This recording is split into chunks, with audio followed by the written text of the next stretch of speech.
Assalamualaikum warahmatullahi wabarakatuh.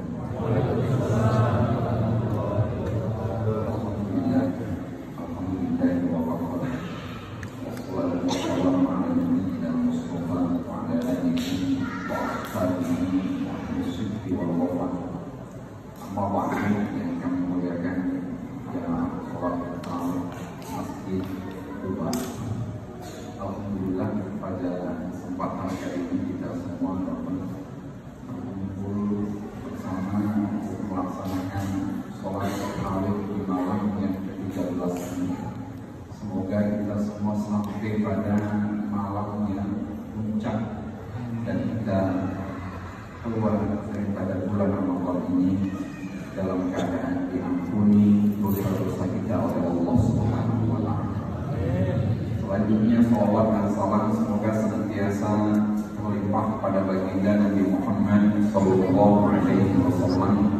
Semoga kelak kita semua termasuk dalam golongan yang akan mendapatkan syafaat dari baginda Nabi Muhammad Sallallahu Alaihi Wasallam. Jamaah sekalian, satu ketika Nabi Isa alaihi salam diperintahkan oleh Allah Subhanahu wa Ta'ala untuk melaksanakan puasa selama 30 hari. Kemudian beliau sampaikan kewajiban puasa ini kepada pengikut-pengikutnya yang disebut dengan nama Hawari. Ketika akan genap puasa yang 30, mereka ini Hawari ini minta kepada Nabi Isa bukanya dengan hidangan yang lezat, yang enak, dan bahkan hidangan itu turunnya dari langit. Dicatat kisah ini dalam suratul Maidah, qala al-hawariyuna ya Isa ibn Maryam hal yastaghfiruka ay yunzila 'alaina ma'idatan minas sama'. Ketika mereka Hawari mengatakan, bisakah Tuhan kamu menurunkan hidangan dari langit? Nabi Isa menjawab, ittaqullah in kuntum mu'minin. Takwalah kalian kepada Allah jika kalian beriman. Maksudnya apa-apaan?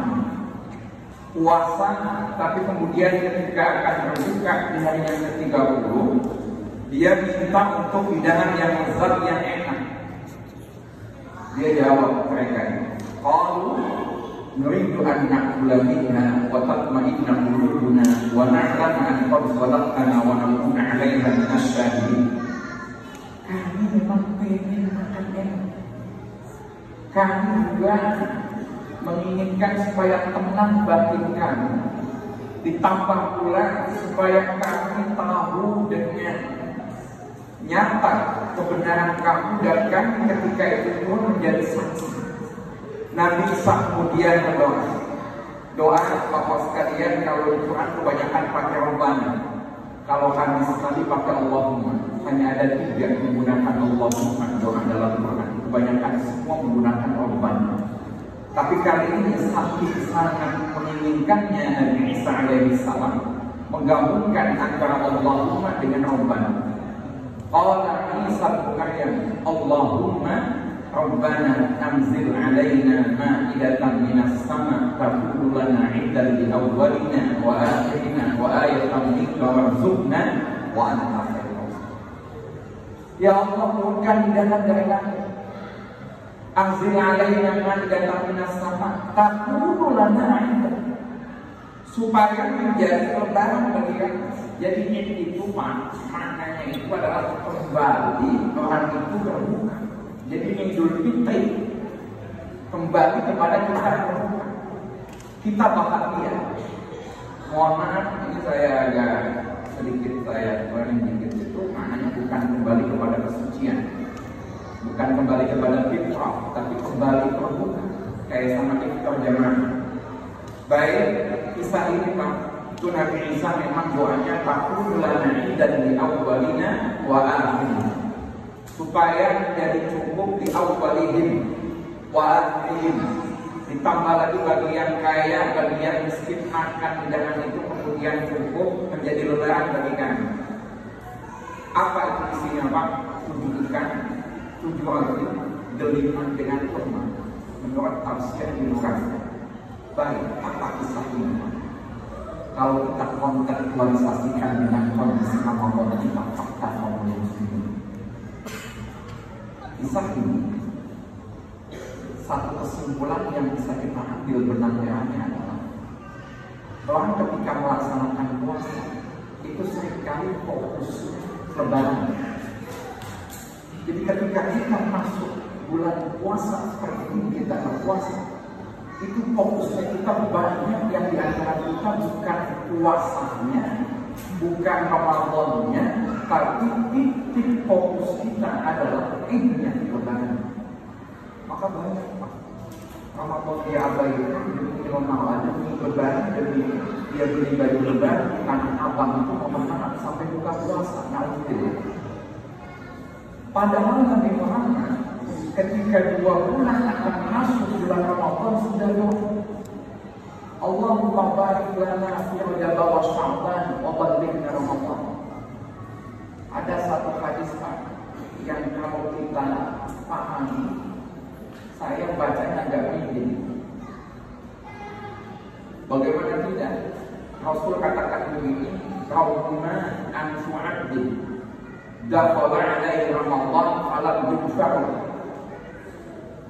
Celaka orang masuk bulan Ramadan, dosanya tidak diampuni oleh Allah Subhanahu wa taala. Jadi orang masuk bulan Ramadan, dosa tidak diampuni oleh Allah Subhanahu wa taala.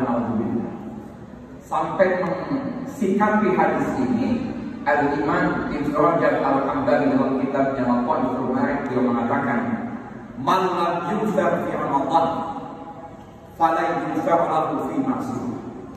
Orang yang tidak diampunkan dosanya di bulan Ramadan, dia tidak akan bisa diampuni, susah diampunkan dosa-dosanya di bulan-bulan yang lain.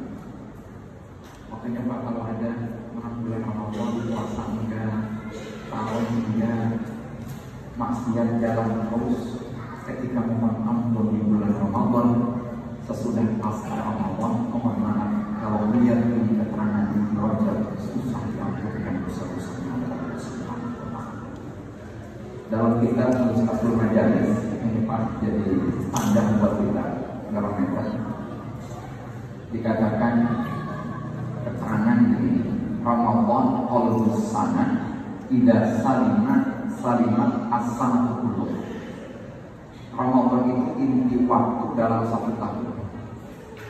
Kalau orang selamat di bulan Ramadan, artinya bisa dikendalikan pribadinya di bulan Ramadan, dia akan selamat pada bulan-bulan berikutnya. Kalau mati di bulan Ramadan mampu mengendalikan pribadinya, hawa nafsunya, syahwatnya, biasanya di bulan-bulan berikutnya dia akan lebih mudah untuk mengendalikan itu semua. Baik Pak, saya tambah dulu lagi karena padat pada wilayah karena waktu mulai. Apa yang dilakukan para salafus shalihin, para sahabat, para tabi'in mensikapi Ramadan? Ini Pak bisa kita ikuti. Ada yang gampang sebetulnya, ada yang susah. Kita ambil semuanya aja, nanti Bapak sasar untuk melaksanakannya. Kita ambil apakah Bapak mengambil secara berapa prosentasinya, kita sakit. Yang pertama Pak, kembali kepada Quran.